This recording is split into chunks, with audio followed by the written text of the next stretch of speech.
Halo anak-anak, jumpa lagi di Rumah Ilmu. Saling bantu, saling jaga, cari ilmu di rumah saja. Bagaimana anak-anak, kabar kalian hari ini? Semoga semuanya dalam kondisi sehat dan bugar ya. Perkenalkan anak-anak, nama Bapak Ahmad Hasan Basri, guru PJOK dari SMP Al-Islah, Surabaya. Anak-anak, sebelum kita memulai aktivitas pembelajaran hari ini, alangkah lebih baiknya kita berdoa dulu menurut agama dan keyakinan kita masing-masing, agar apa yang kita pelajari hari ini bisa bermanfaat untuk kita semuanya. Berdoa dipersilakan.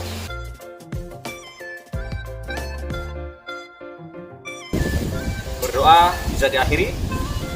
Anak-anak, di sini Pak Basri tak lupa pula tetap mengingatkan kepada kalian semuanya untuk mematuhi protokol kesehatan, yaitu menerapkan 6M.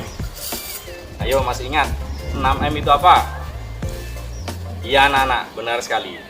M yang pertama adalah mengenakan masker ya saat kalian sedang beraktivitas.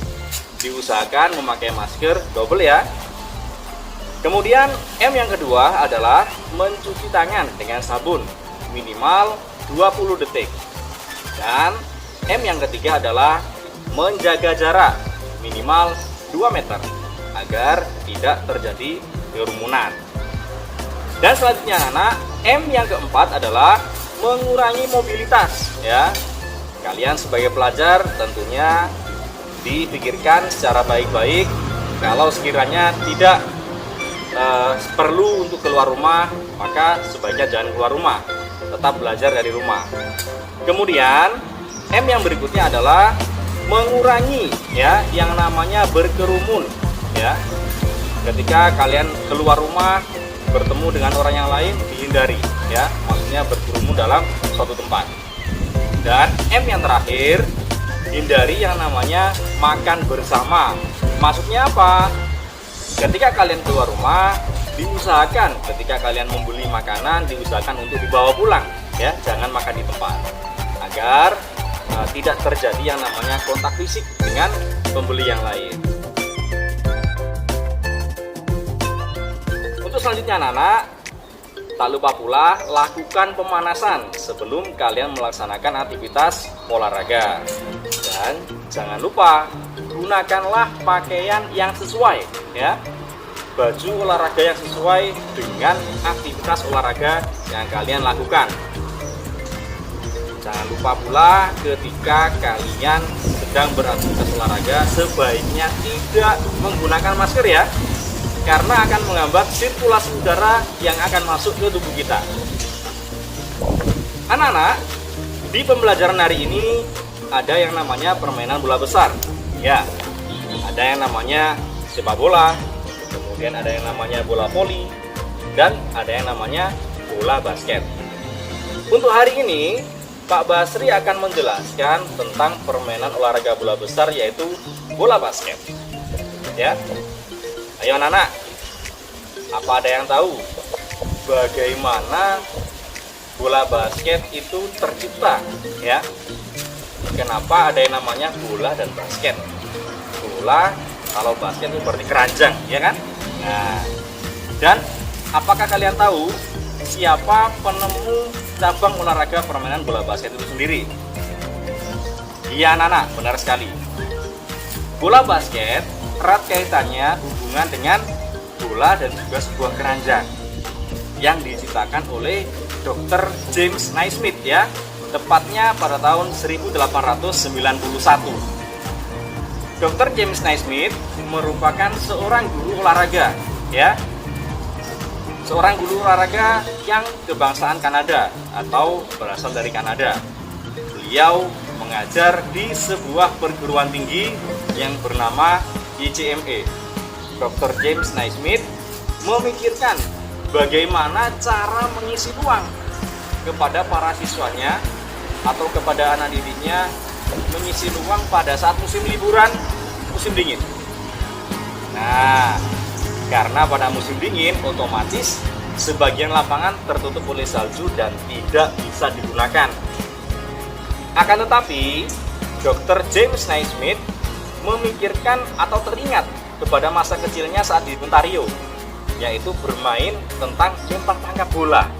Nah, baru kemudian secara tidak langsung Dr. James Naismith meminta bantuan ya kepada para siswanya untuk mengambil sebuah bola dan keranjang. Ayo anak-anak, bola bahasa Inggrisnya apa? Iya, benar sekali, ball. Kemudian keranjang bahasa Inggrisnya adalah basket. Nah, pada saat waktu itu Dr. James Naismith meminta tolong untuk siswanya mengambil sebuah bola dan keranjang ya, basket and ball.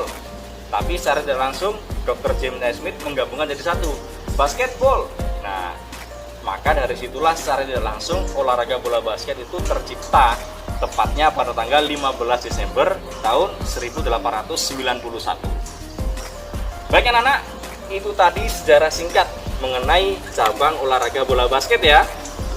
Jangan lupa apa yang Pak Basri sampaikan dicatat dengan baik ya. Kemudian nantinya di segmen yang kedua dan di segmen yang ketiga Pak Basri akan menjelaskan tentang bagaimana gerak dasar yang ada dalam bola basket dan bagaimana cara melakukannya ya. Sekilas Pak Basri akan mengulas apa saja gerak dasar dalam permainan bola basket ya. Yang pertama ada yang namanya gerak dasar dribble, tentunya berarti menggiring ya. Kemudian gerak dasar yang kedua adalah passing atau mengumpan. Dan gerak dasar yang ketiga adalah dribbling, passing, shooting ya. Shooting berarti menembak bola atau memasukkan ke dalam ring ya. Kemudian dribbling, passing, shooting ada yang namanya pivot ya. Pivot yaitu bertumpu dengan salah satu kaki sebagai porosnya saat bola dalam penguasaan. Kemudian gerak dasar yang terakhir ada yang namanya layup. Anak-anak, nanti di segmen yang kedua ketiga kita praktekkan secara bersama ya. Untuk itu jangan kemana-mana, tetap di Rumah Ilmu.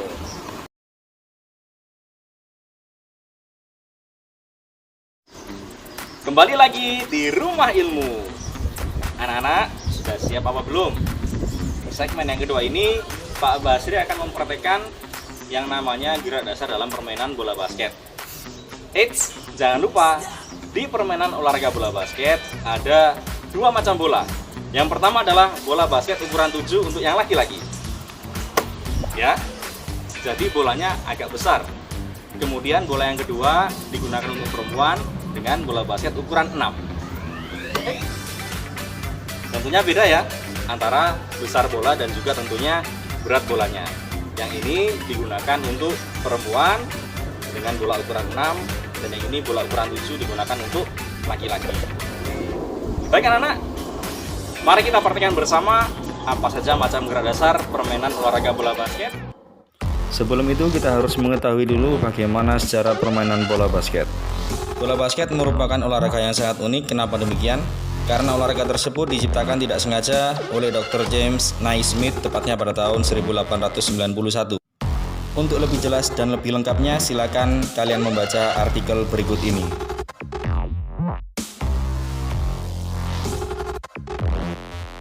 Untuk selanjutnya kita masuk pada gerak dasar permainan bola basket. Yang pertama ada gerak dasar dribbling, yaitu teknik menggiring bola dengan cara memantul-mantulkan bola dengan posisi badan agak sedikit jongkok. Gerakan dasar berikutnya ada passing, yaitu mengoper atau mengumpan bola kepada teman. Kemudian ada shooting, memasukkan bola ke keranjang. Gerak dasar berikutnya ada pivot, yaitu bertumpu dengan salah satu kaki sebagai porosnya dengan memegang bola atau bola dalam penguasaan. Gerak dasar berikutnya ada layup, yaitu memasukkan bola dengan cara mendribble bola terlebih dahulu dan memasukkannya ke dalam ring dengan posisi badan sedekat mungkin dengan ring.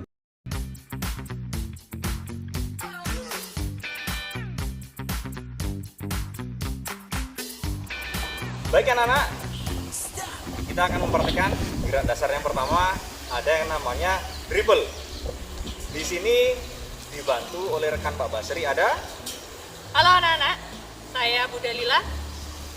Dari SMP mana Bu Dalila? SMP Muhammadiyah 5, Surabaya. Ya, baik anak-anak. Yang pertama adalah posisi tubuh, ya. Posisi tubuh saat melakukan dribble bola basket diusahakan tubuhnya agak rendah atau sedikit jongkok seperti ini. Tujuannya apa? Agar kuda-kuda menumpang dengan baik. Ketika ada lawannya datang saat merebut bola, kalian sudah siap, ya. Kemudian dribble bola tidak boleh melebihi atas bahu, ya. Jadi dribble bolanya rendah seperti ini. Nah, kemudian diusahakan ada yang namanya defend. Ya, jadi tangan kirinya tidak digunakan dribble, digunakan untuk menghalau lawan yang datang seperti ini. Ya, kalau bisa menyapik seperti ini. Nah, ini posisi defend. Ya, tapi kalau kita sedang melakukan dribble Bunda Lila, kita tidak boleh ini istilahnya apa itu? Memukul-mukul bola, itu beda. Jadi mungkin kalian sudah terbiasa seperti ini. Ya, ini namanya memukul bola. Memang benar memantulkan bola, tapi gerak dasarnya kurang tepat, ya. Kalau bisa ada gerakan ngepernya Bunda Lila ya. Nah, jadi arah tangannya mengikuti laju bola ke atas dulu baru dipantulkan. Ya, seperti itu anak-anak.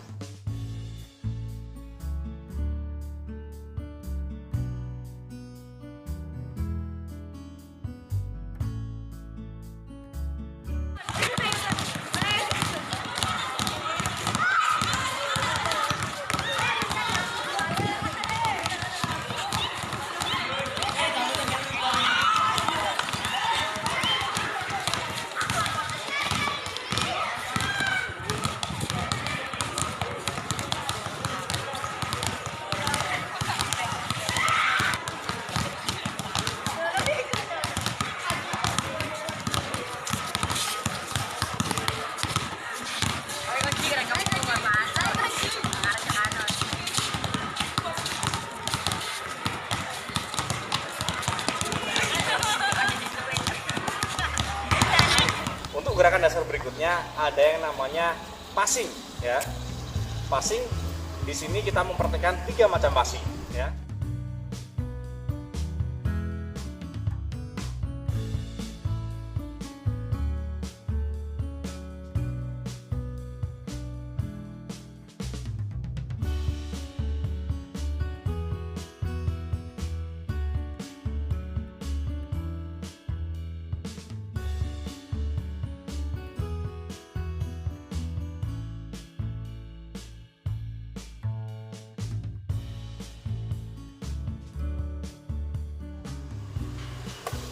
Tadi yang sudah kita praktekkan ada 2, yaitu dribbling dan passing. Tadi yang kita praktekkan ada berapa Bu Delila jenis macam passing? 3. Iya, apa saja Bu Delila? Chest pass, Oh ya iya. Pak, yang di Berarti depan. di depan dada ya? Dada. Yang menerima juga sama ya? Iya. Kemudian yang kedua ada apa Bu Delila? Bounce pass, Bounce pass, berarti ada sebuah pantulan. iya pantulan terlebih dahulu. Betul. Kemudian yang ketiga ada apa Bu Delila? Overhead pass. Ya, overhead pass berarti melewati atas Kepala. kepala. Ya, kemudian ada 2 jenis macam passing Bu Delila yang kita harus benar-benar bisa memperhitungkan. Kalau kita melakukan bounce pass itu lebih efektif digunakan untuk menghadapi lawan yang postur tubuhnya lebih tinggi daripada kita Bu Delila. Oke. Iya, karena apa? Karena ketika postur tubuh lebih tinggi itu akan sulit untuk meraih bola yang dibawa Bu Delila. Betul. Oh iya Bu Delila, tadi kalau kita menggunakan bounce pass untuk menghadapi musuh yang postur tubuhnya lebih tinggi daripada kita, kalau postur tubuh lawan kita lebih rendah daripada kita, lebih efektif menggunakan passing jenis apa Bu Delila? Sepertinya lebih efektif menggunakan overhead pass ya, Pak Basri ya. Untuk berikutnya kita akan melakukan macam gerak dasar yang ketiga, yaitu gerak dasar Shooting. shooting. Ya, berarti menembak bola. Yang harus kalian perhatikan ada 4, ya. Ada 4 gerak dasar yang harus kalian perhatikan saat melakukan shooting. Ada yang namanya BIF, ya. B-I-I-F. Apa itu BIF anak-anak? Nanti di segmen berikutnya Pak Basir dan Bu Leila akan menjelaskan apa itu BIF dalam gerak dasar shooting. Untuk itu anak-anak jangan kemana-mana, tetap di Rumah Ilmu.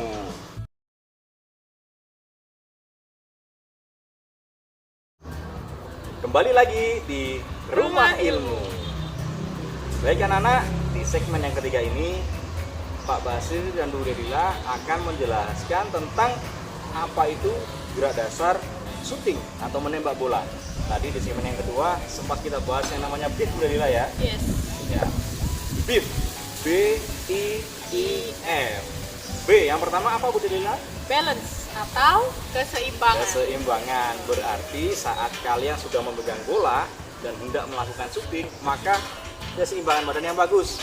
Ya, kaki dibuka selebar bahu dan posisi badan agak sedikit turun atau jongkok. Kemudian yang kedua apa, Bu Delila? Ace atau penglihatan. Iya. Ya. Pandangan mata kita tertuju ke arah ring ya. Untuk berikutnya ada E lagi ya. E yang berikutnya adalah Elbow. elbow, berarti adalah Siku. Maksudnya siku kalian itu lurus ya, lurus dengan arah sasaran atau ring. Dan gerakan yang diperhatikan yang paling akhir adalah F atau apa? Follows through. Ya, maksudnya adalah gerakan lanjutan. Setiap olahraga yang kita lakukan pasti ada gerakan lanjutannya. Contoh di basket kalau shooting berarti follow through-nya tangannya tetap dijulurkan ke arah ring seperti ini anak-anak. Untuk lebih jelasnya kita simak video berikut ini.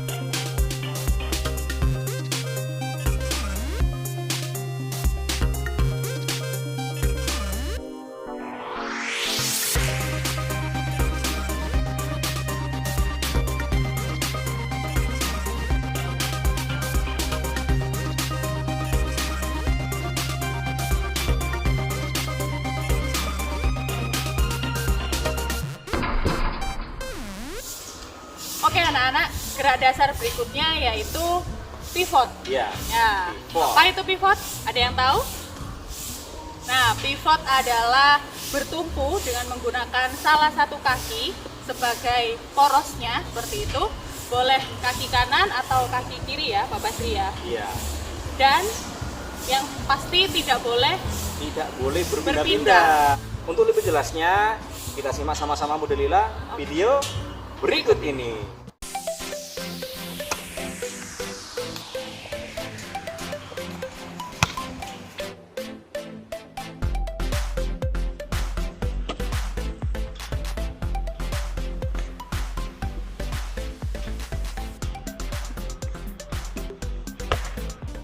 Baik anak-anak, gerakan berikutnya yang terakhir yaitu ada layup. Layup. Nah, tahu kan ya layup seperti apa? Gimana Pak Basri? Ya anak-anak, layup adalah gerakan memasukkan bola ke keranjang atau ke ring basket dengan cara melakukan dribble terlebih dahulu. Kemudian bola dimasukkan sedekat mungkin dengan ring, kemudian bolanya dimasukkan. Biasanya layup itu lebih efektif ketika kalian menggunakan ini, jari jemari kalian untuk bolanya didorong ke atas kemudian dimasukkan ke ring. Seperti itu anak-anak. Untuk lebih jelasnya kita sama-sama melihat video berikut ini.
Anak-anak, bagaimana penjelasan yang tadi Pak Basri dan Bu Delila sampaikan?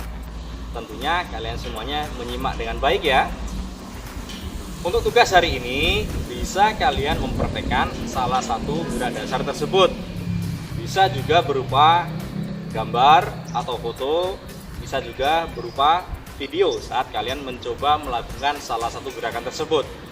Nantinya, foto atau video dan juga catatan hari ini silakan kalian kumpulkan di guru PJOK kalian masing-masing ya. Tak lupa pula Pak Basri tetap mengingatkan kepada kalian semuanya untuk mematuhi protokol kesehatan seperti yang Pak Basri jelaskan di segmen yang pertama tadi. Dan gunakanlah pakaian atau kaos olahraga yang sesuai dengan jenis aktivitas olahraga yang kalian lakukan. Jangan lupa pula lakukan pemanasan sebelum kalian melakukan aktivitas olahraga agar resiko cedera diminimalisir. Seperti itu anak-anak. Anak-anak, sekian pembelajaran kita hari ini. Semoga semuanya dalam kondisi sehat dan bugar. Dan jangan lupa tetap belajar dari rumah bersama Rumah Ilmu. Saling bantu, saling jaga, cari ilmu di rumah saja. Dadah!